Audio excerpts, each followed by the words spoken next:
Marcher sur les nuances, un plancher à la fois. Représentante aux ventes commerciales et designer d'intérieur efficace et passionné, pour Lanctot Couvre-Sol Design, voici Chanel Rivard. Bonjour Chanel, designer efficace et passionné. Bon, je suis content de te retrouver. Salut Charles. Chez Lanctot, quoi? Qu'est-ce qui arrive? Ben, écoute, c'est, ce que les gens savent pas, là, je vais le dire ce matin, c'est qu'avant qu'on parte en ondes, tu dis toujours des niaiseries. Oui. Puis là, je pars le show, puis je ris. Je ris déjà. C'est pour faire tomber le stress. Oui, ben, non, j'ai pas c'est même pas vrai. Ben... Je suis niaiseux comme ça. Non, mais ça fait un bout qu'on est ensemble. Fait que je suis plus ou moins stressée. Mais c'est juste parce que je commence puis je ris déjà. Je suis contente. Je suis contente de te voir. Heureux de te retrouver. Moi aussi, je suis contente de te voir. Ce matin, agencer les styles et les matériaux. J'ai fait la liaison en plus. Exact. Ouais. On peut pas faire n'importe quoi. On peut faire n'importe quoi. On peut faire n'importe quoi, mais ça va donner n'importe quoi. C'est un peu curieux ton affaire. Exact. Oui. Mais... Donc, par où commencer quand on veut agencer différents matériaux dans une pièce, les couleurs, textures, tout ça? On commence par où? Bien, premièrement, ce qu'on peut faire, c'est d'essayer de se fixer un peu sur le style ou les styles qu'on veut donner à la pièce.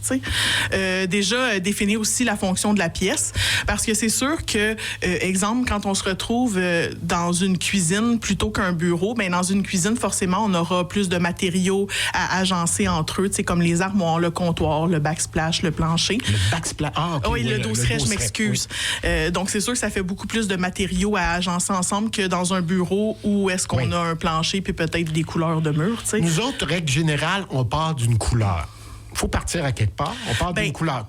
Colette me dit, Charles, j'aime ça, le petit jaune noir ici, comme à l'hôtel qu'on était. On essaie de le retrouver, tout ça, puis on part de là. T'as l'air d'avoir des réserves là-dessus. Oui, c'est ça, j'ai des réserves là-dessus. Colette n'écoute pas. C'est pas qu'on peut pas partir d'une couleur, mais il faut quand même dire que si on parle de couleur de mur, de couleur de peinture, bien, forcément, on se rend compte qu'il y a quand même des milliers et des milliers de teintes de couleurs.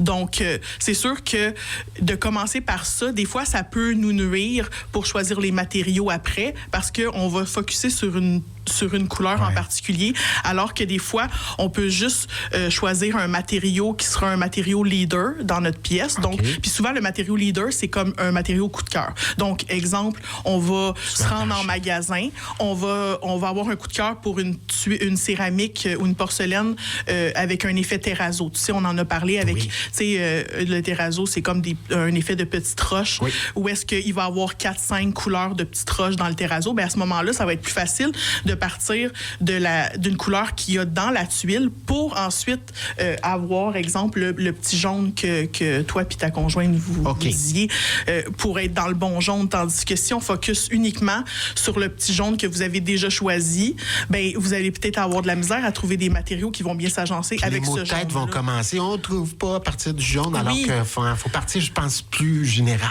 Oui, tu sais, puis un matériau leader, ça peut être déjà, tu sais, quand on veut se donner des idées, quand on vient en magasin, c'est un peu à partir de là qu'on peut trouver un matériau qui va être un coup de cœur, comme exemple une céramique qu'on aime ou un bois qu'on aime.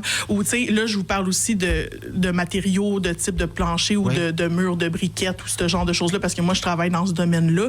Mais tu sais, ça peut être quelqu'un qui a un meuble à la maison. Tu as un meuble que tu veux pas te départir, puis c'est ton coup de cœur. Bien, ce coup de cœur-là, tu pars de ça. Puis après ça, ben on peut... développer à partir de ça. Des fois, on peut comparer des couleurs. On avait une idée en tête, puis on compare, on dit, hey, celle-là, c'est bien plus fort. Oui, parce que, tu sais, il faut quand même dire qu'un agencement, ça va évoluer. Fait que si on s'en tient juste à un petit carreau de couleur de mur jaune, quand dans le fond, on a accès à une sélection de à peu près 600 jaunes, ça serait dommage de se restreindre à ça. Dis-moi, Chanel Rivard, est-ce qu'on peut agencer différents styles? Comme en ouverture, on disait, des fois, ça a l'air n'importe quoi, un coup de poing dans un pâté à viande. Il faut faire attention avec ça, là. Il faut faire attention à ça. Bien, en fait, c'est sûr, on peut marier n'importe quel style ensemble.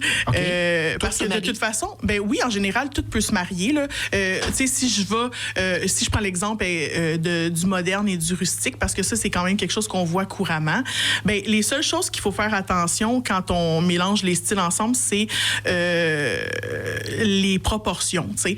Exemple, si moi, je veux avoir si je suis dans un décor plutôt moderne, mais que je voudrais donner une touche rustique, ben c'est là que l'importance des proportions prend tout son sens, parce que si moi, ma base, elle est moderne, je peux aller avec des accents qui sont rustiques, tu sais. Il faut... parce que si on est dans un design où est-ce qu'on a fait 50% moderne puis 50% rustique, des fois, ben on a comme une confusion. Ouais, il y a comme trop, il y a trop de choses. C'est juste une toute petite affaire. Oui, exact. Puis ce qui est le fun aussi, c'est que on peut jouer quand on marie les styles ensemble, on peut jouer sur les contrastes. Comme des fois quand on est dans le style moderne, bien, on a des formats de céramique qui sont plus gros, qui sont plus lisses, plus unis. Okay. Alors que si on met des accents rustiques, bien, on peut mettre un mur en pierre plus brut, ce genre de choses-là. Est-ce qu'il y a des matériaux qui sont plus polyvalents, qu'on peut marier ensemble plus facilement? Bien, moi, je trouve que la céramique est un type de matériau qui est le plus polyvalent parce que, tu sais, quand on vient en magasin... Pas partout. Non, mais ce que je veux dire, c'est qu'on peut retrouver des céramiques actuellement qui sont extrêmement modernes, aussi qui sont plutôt de type rustique. On a des modèles aussi qui s'agencent au style mid-century. On a vraiment une large gamme de produits dans la céramique qui fait que juste avec la céramique en tant que telle, ça peut donner le ton au look, à l'agencement de ce qu'on veut donner à la pièce. T'sais. OK, c'est intéressant cette affaire-là. Est-ce que il y a des pièges? Est-ce qu'on peut surcharger un décor? Est-ce que, parce que bon, on parlait tantôt là, on veut tout mettre dans une pièce. Des fois, il faut faire attention. Les pièges à éviter, ce serait quoi? Ben les pièges à éviter, c'est surtout ça, comme t'as mentionné. Tu sais, l'adage le dit bien, là, trop c'est comme pas assez. Fait que des fois, les gens, ce qu'ils font, c'est que, tu sais, comme en début de chronique, je te mentionnais que de se trouver un matériau qui est un leader, tu sais, comme un coup de cœur, ben c'est quand on finit par avoir une pièce remplie de coups de cœur, puis que là, rien s'agence, tu sais, où on essaie de trop en mettre parce qu'on... Trop de coups de cœur, haut de cœur. On n'est pas capable de trier nos coups de cœur, on les met dans la, même pièce. Arrangez-vous avec ça. Puis là, ben, c'est sûr que c'est un grand piège, mais tu sais, il faut dire que en 2025 aussi, les pièges sont plus importants parce qu'on est souvent dans des aires ouvertes à la maison. T'sais, on a souvent la cuisine, le salon, la salle à manger tout ensemble déjà. Ouais, donc il faut que ça se marie bien ensemble. Il faut déjà agencer beaucoup de matériaux ensemble. Donc là, le piège est encore plus grand que dans une seule petite pièce, tu sais.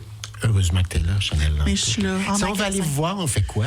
Bien, on prend notre véhicule. Ça, c'est la base. Mais on peut prendre l'autobus aussi.